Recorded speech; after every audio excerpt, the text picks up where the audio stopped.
Well, hello everybody.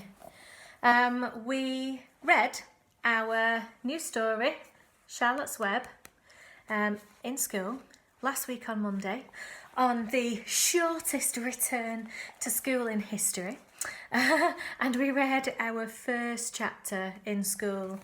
I'm going to recap that chapter here now so that you have it and you can listen to it again and put it together with the videos of the other chapters that I've made. So, Charlotte's Web, Chapter 1, Before Breakfast. "Where's Papa going with that axe?" said Fern to her mother as they were setting the table for breakfast. "Out to the hog house," replied Mrs. Arable. "Some pigs were born last night." "I don't see why he needs an axe," continued Fern, who was only 8. "Well," said her mother, "one of the pigs is a runt. It's very small and weak, and it will never amount to anything.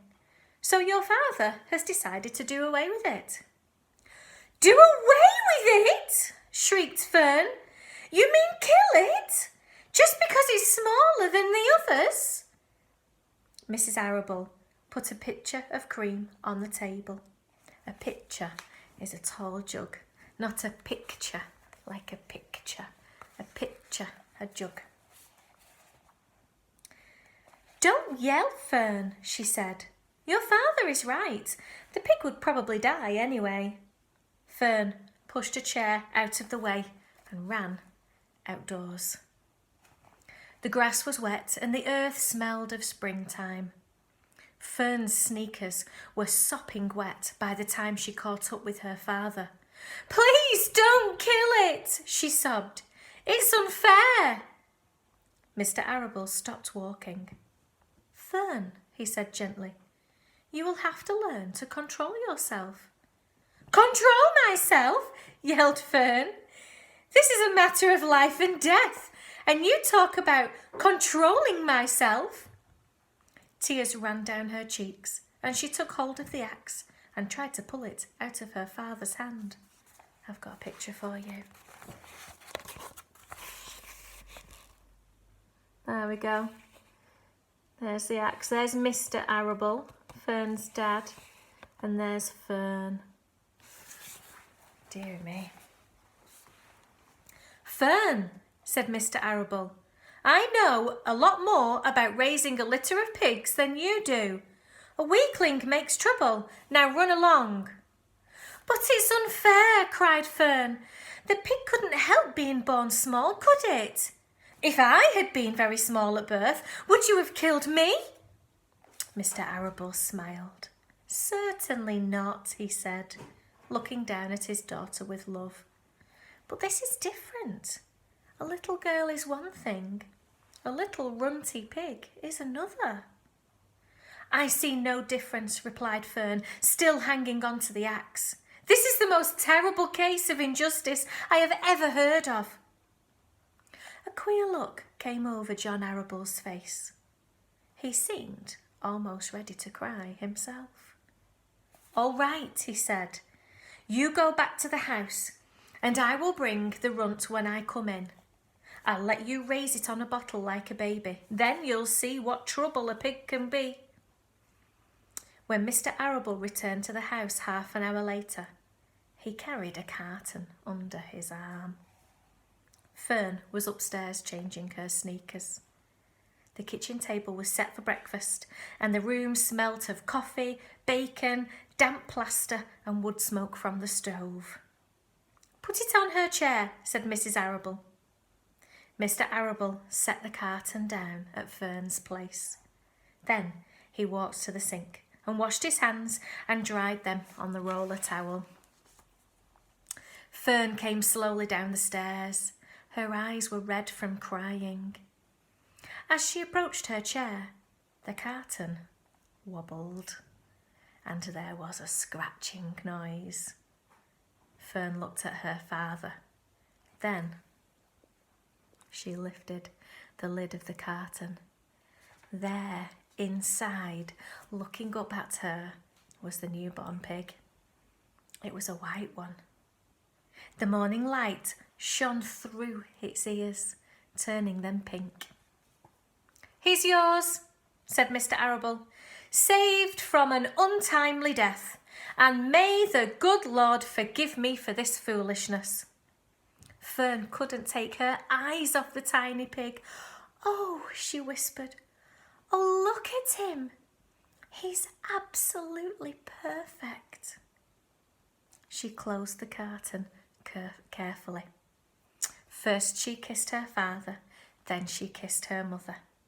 Then she opened the lid again, lifted the pig out, and held it against her cheek. At that moment, her brother Avery came into the room. Avery was 10.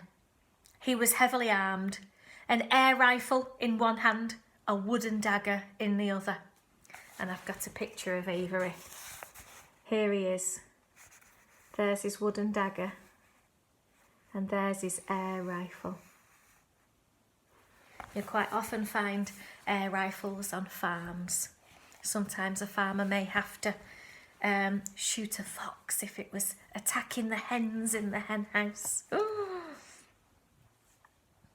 "What's that?" he demanded. "What's Fern got?"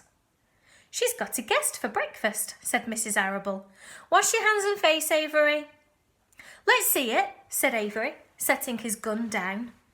"You call that miserable thing a pig? Huh, that's a fine specimen of a pig. It's no bigger than a white rat." "Wash up and eat your breakfast, Avery," said his mother. "The school bus will be along in half an hour." "Can I have a pig too, Pop?" asked Avery. "No, I only distribute pigs to early risers," said Mr. Arable. Fern was up at daylight, trying to rid the world of injustice. As a result, she now has a pig. A small one, to be sure, but nevertheless a pig.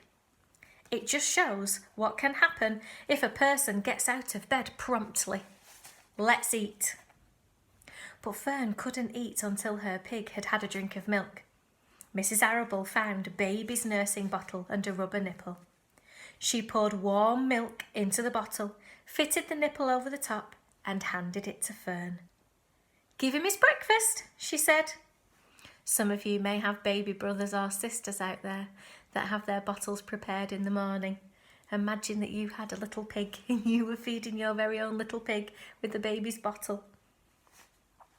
A minute later, Fern was seated on the floor in the corner of the kitchen with her infant between her knees, teaching it to suck from the bottle. The pig, although tiny, had a good appetite and caught on quickly. The school bus honked from the road. "Run!" commanded Mrs. Arable, taking the pig from Fern and slipping a donut into her hand. Avery grabbed his gun and another donut. And here I've got a gorgeous little picture. This is Fern feeding the tiny baby Wilbur with the bottle. How lovely. The children ran out to the road and climbed into the bus. Fern took no notice of the others in the bus. She just sat and stared out of the window, thinking what a blissful world it was and how lucky she was to have entire charge of a pig. By the time the bus reached school, Fern had named her pet, selecting the most beautiful name she could think of. "Its name is Wilbur," she whispered to herself. She was still thinking about the pig when the teacher said, "Fern, what is the capital of Pennsylvania?" "Ah, Wilbur," Fern replied dreamily. The pupils giggled. Fern blushed. And that's the end of chapter 1. Hope you enjoyed it.